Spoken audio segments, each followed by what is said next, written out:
আসসালামু আলাইকুম। দেখুন এই সমাজের নারী কতটা নিচে নেমে গেছে, কতটা সস্তা হয়ে গেছে। টাকার বিনিময়ে, টাকার জন্য অনলাইনে এসে নিজের শরীরের অঙ্গ প্রত্যঙ্গ সব বাইরের মানুষকে দেখাচ্ছে, হাজার হাজার মানুষের সামনে নিয়ে আসতেছে। তাহলে দেখুন আমাদের দেশের মেয়েরা কত সস্তা জিনিস হয়ে গেছে, কত সস্তা পণ্য হয়ে গেছে।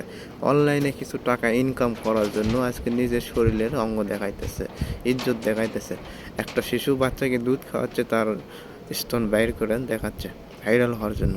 এটা কি আপনাদের স্বভাব? আপনারা মেয়ে মানুষ এমন সস্তা হয়ে গেছেন কেমনে? 2 টাকা চকলেটেও তো পর্দা থাকে। তাহলে আপনার কি 2 টাকা চকলেটের চেয়েও দাম কমে গেছে? আপনার শরীরে পর্দা করতে কি সমস্যা? আপনি কি মেয়ে? আপনাকে তো আপনার ইজ্জত আছে বলেই তো আপনাকে পর্দা করতে বলা হয়েছে, তাই না? আপনি কি আপনারা কি শুরু করে দিয়েছেন? সামান্য কয়টা টাকার আশায় অনলাইনে দেহ ব্যবসা শুরু করে দিয়েছে। অনলাইনে এসে নিজের শরীর বিছিয়ে দিচ্ছে।